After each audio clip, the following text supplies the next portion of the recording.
who is Sian Leary, who is waiting there quite patiently and waving at us. And Sian has just been one of the major stalwarts in this project, who has sustained us with her vision, her patience, and her expertise in her lived experience. It's just always been a pleasure working with Sian and others. So with that, I'm just going to pass over to you, Sian, and you're going to talk to us today about PPI, the power of PPI, and you may mention a project called DecodeME. Maybe a couple of times. Thank you so much, Chris. So I'm going to share my screen. I hope you can all see that. And yeah, start to talk a bit about patient and public involvement. So yeah, as Chris said, my name's Sian Leary. I have ME myself and have been ill coming up to a decade now. And yeah, have been fortunate enough to work with Chris and other people on DecodeME as part of the Patient and Public Involvement Steering Group. I was also part of the steering group for the Priority Setting Partnership, and I do some work for the World ME Alliance as well. And before I start all of this, I really wanted to say thank you to Andy Devereux-Cooke, who helped to prepare this presentation but isn't able to be here with us today. So the UK has 6 standards for public involvement, and I'm going to structure the whole talk around each of these standards and try to tell you what we did through DecodeME and through the PSP for each of these. I'm going to go straight in with inclusion. For DecodeME, the involvement of people with ME and carers truly came from inception, with the inclusion of the patient advisory group from the ME Research Collaborative. This has evolved and developed over time, with major workshops taking place with community members, charities and funders that helped to decide how this research would take place. And certain key aspects were decided at those workshops too, like the criteria that we would use to select participants for the DNA aspect of the study. Later on, more individuals like myself were recruited to be part of the Patient and Public Involvement Steering Group, and even more were asked to be part of the delivery teams who are working on this project. These different teams now work to the access needs of their members. And I think that's a really key point about patient and public involvement. There's no one formula, there's no right way to do this. You've got to talk to the people that you're doing it with. So in DecodeME, that means that we have some meetings that are 30 minutes every 2 weeks, because that's the amount that people involved can manage. Or we have an amazing staff team who help to create slides with a dark background and bright text to help those with light sensitivity.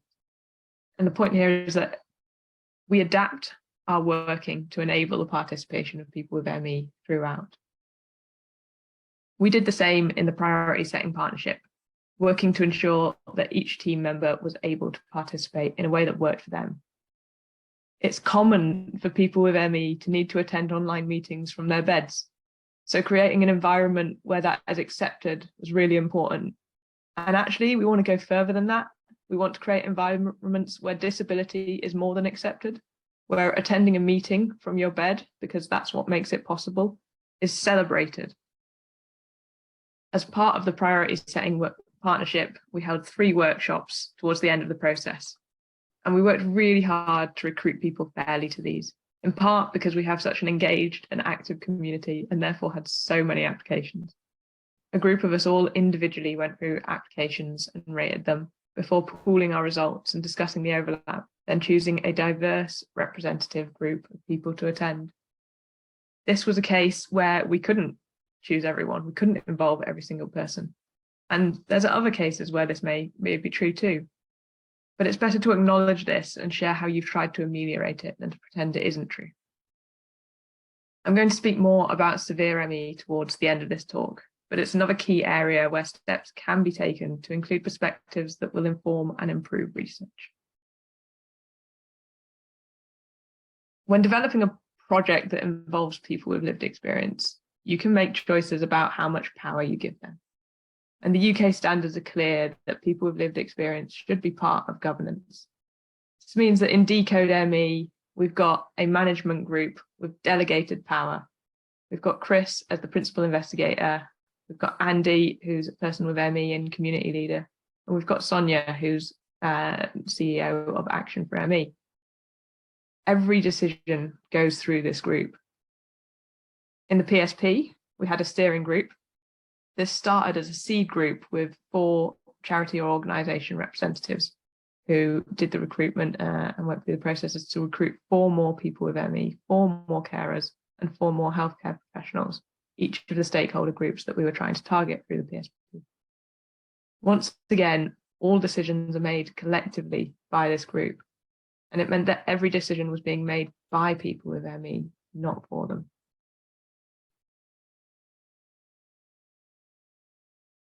Support and learning is another key area that's important for patient and public involvement. And I think it's good to think about this in relation to researchers and public members of the team. The aim is to break down barriers so that everyone is getting as much as possible out of their involvement for the project and for the individual. For example, through DecodeME, I have personally been given the opportunity to develop my skills around things like public presentations through the webinars that we have done and activities like today, which also benefits the project in turn. The same goes for the priority setting partnership, where the steering group had oversight of and inputted to the analysis of the data we gathered. There are people like me who love technology and love a good spreadsheet, and others who phone into Zoom calls because they can't use a computer for any number of reasons.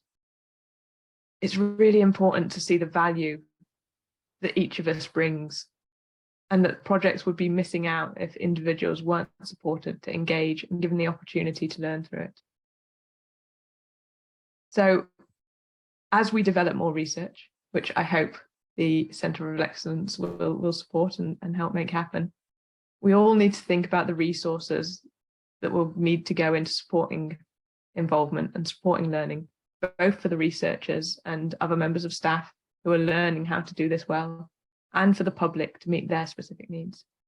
And we need to think about the culture that is being created in each of these research projects, but in the communications and collaborations we have between them as well, so that we can be sure that we are helping people to learn by doing, not just by seeing. The next standard is about working together. To do this, there needs to be clarity about the purpose of the project and the purpose of public involvement. This should be something that is defined jointly, and in doing so, you create a common understanding of where you're going. And you think about what working together means for different aspects of your project. In the priority setting partnership and in DecodeME, we use both partnerships and consultations for different parts of the project. We've already spoken a bit about governance, and I think it's helpful to note here that this is absolutely a partnership with shared decision making. But then we've also used consultation to reach a wider group of people. In DecodeME, we've asked groups of people to give feedback on things like our consent form and our participant information. And then we've made changes on the basis of that in a more partnership type setting. So in our delivery team, our cohort delivery team, we've worked through all of that feedback together with people like myself and Claire and staff team, Diana, Gosha, Izzy and others, to be sure that we're making changes that make sense for the project and the people that this project is for, people with ME. The priority setting partnership was a process of a series of consultations, ultimately, on what our stakeholders thought were the most important areas to research into ME. So there's a role for both partnership and consultation. But to meet this standard, we need to see research that has partnership throughout and doesn't just rely on consultation alone. And we need to be able to show that we're making changes together and demonstrate that the public's influence is recognised and addressed. This means that we're going to have difficult conversations. We ask hard questions and we get hard questions asked of us and we have to answer them. But being prepared to do this together means that we're creating research that is genuinely talking to the needs of people with ME. Communication is the key to any project. It's part of everything and anything that we do together. When thinking about patient and public involvement, we need to consider communication within each project and how we manage different aspects of a project and the links between them. So people need to think about how they will ensure that people with lived experience who are more engaged with one aspect have access to an overview of what is going on elsewhere. A lot of this comes down to good project management, which fortunately DecodeME does incredibly well, with Diana leading that amazingly well.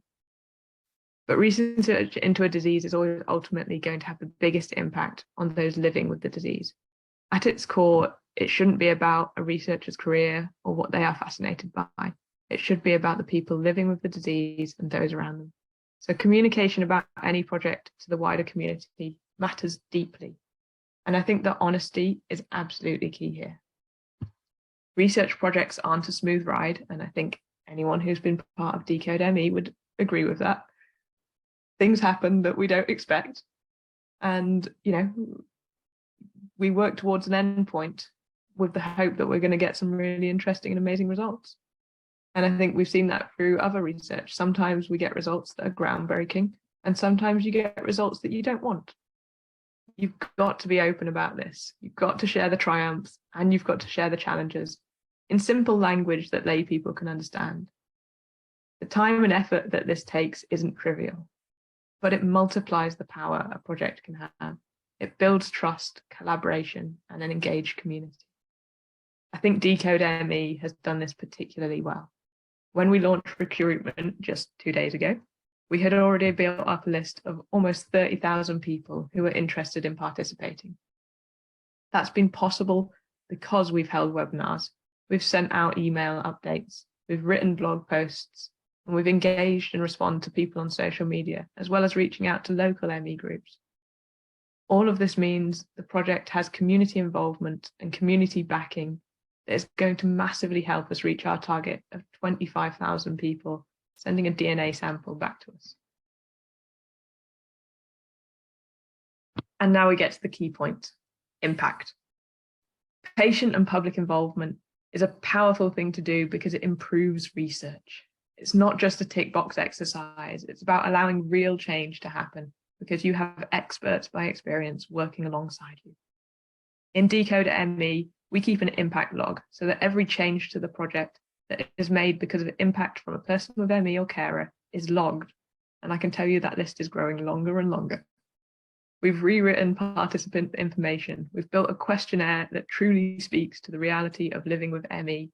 We've ensured that participants can join without access to the internet, and even done seemingly small things like making sure that the envelopes that we use are white, because we know that the DWP uses brown envelopes, and these create dread among people applying for benefits in the UK. At the end of the priority setting partnership, we held 3 workshops instead of a long day event to enable better participation. We made sure our surveys could be paused at any time and returned to, and the same is true for DecodeME.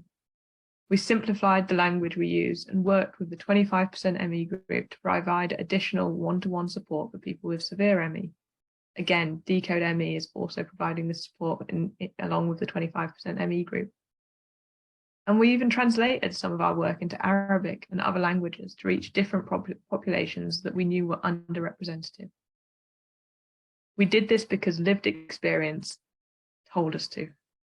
And these clear impacts hugely improved both projects. As it says on the slide, patient and public involvement is about value creation. But it's not always easy.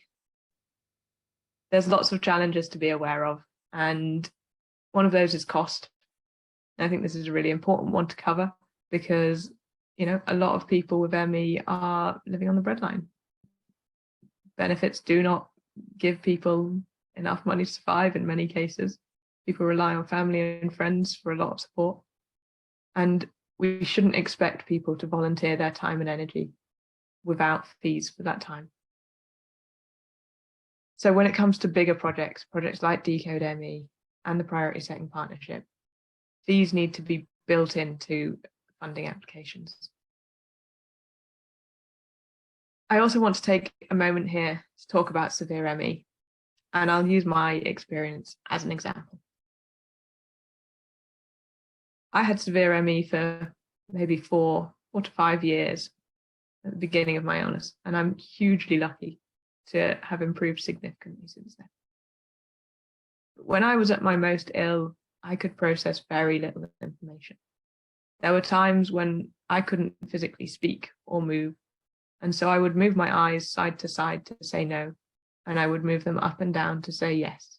And that was the level of communication that I was able to have with my mum, who was my sole carer. At this point in time, there was no way that I could have been involved in a project like I am today. But there were other times while I was more severely ill that, for example, I could have filled in a survey. And in DecodeME, we have used surveys to consult people with ME on information that we needed to share about the study. And then we've adapted it based on their feedback.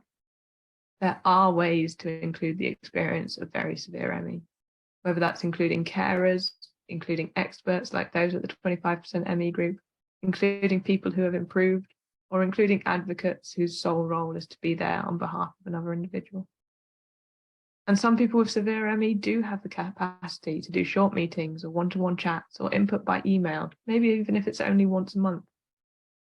These people know and experience things that few others do, and they're an incredible resource.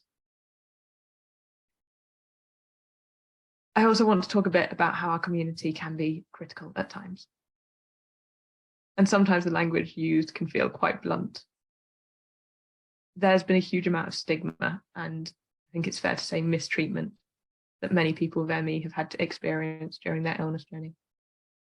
And I think our community has had to come together more than some others because of this. We've been forced to be our own doctors, our own researchers, our own supporters. And I think this means at times people have less patience than they otherwise might. But it also means we have a brilliantly switched on and proactive community, and one that I love. So I think it's important to believe that critical comments are coming from somewhere good. They're intended to improve something, and they're something that we can acknowledge and adapt to and improve our research on the basis of them. So that's all I've got for you guys today. I've left a few questions up there on the final slide. For researchers, how could you include PPI in your project? For people with ME and carers, can you think about getting involved in research? And for funders, is patient and public involvement at the heart of the applications you're receiving? And I want us all to think, how can we ensure that patient and public involvement is the norm going forwards? Thank you so much for listening. I think I'll hand back to either Chris or Sonia now and see if we have any time for questions. And I really hope you enjoy the rest of the talks and workshops today.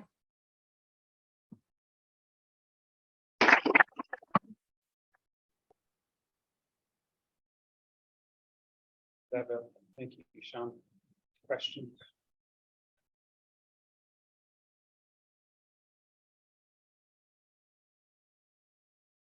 It's a huge commitment, Sian. Would you do it again? Yes, definitely.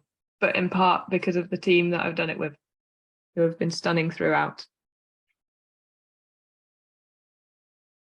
Comment from me.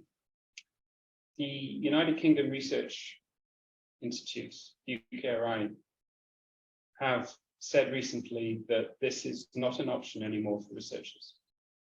It is absolutely required for involvement PPI to occur. And so they will now mark down applications that don't do so. So there's lots of lovely comments online saying what a fantastic presentation that was, Sian.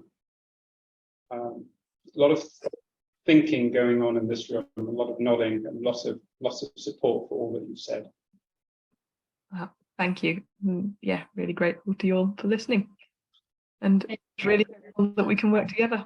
So, maybe one thought or comment at the end there, maybe in terms of the 3 stakeholder groups you talked about there, maybe there's one around clinicians, right?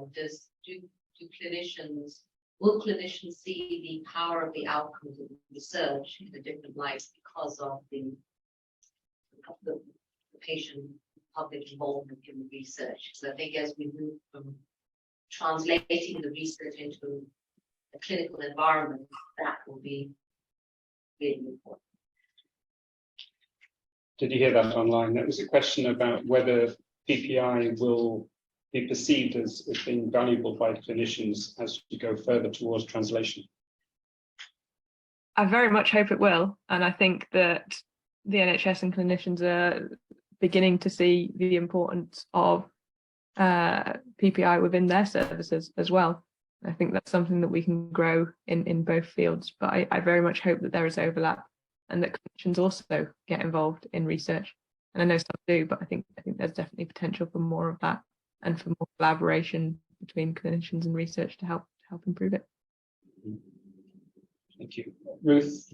Thanks. We've got an online question here, and I'm assuming it refers to the DecodeME project. It says, are you anticipating much patient dropouts, e.g. due to an increase in symptom severity, and how would you deal with this? So we've tried to make DecodeME as simple as possible to take part in. That means that people are able to stop, pause, rest, have a 3-week break, come back to it later. And I think that means that we're hopeful that there won't be huge numbers of dropouts due to illness. But there is absolutely the options for people to drop out. And we've got all of that information available online. But I think the hope is that we've made a study that is accessible to as many people as possible. Great. I just want to thank you again, Sian, for all that you're doing, and thank you for this presentation. Thanks, Chris.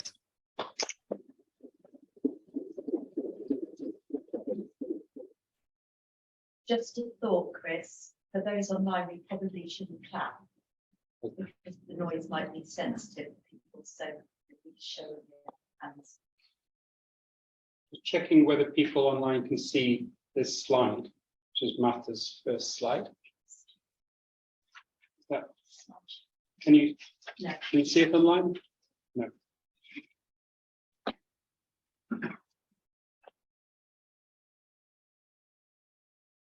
Screen share. Thank you.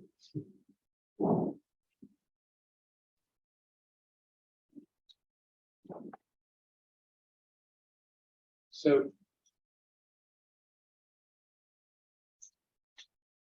there's also a request if people in the room can introduce themselves when they ask a question. So it is a huge pleasure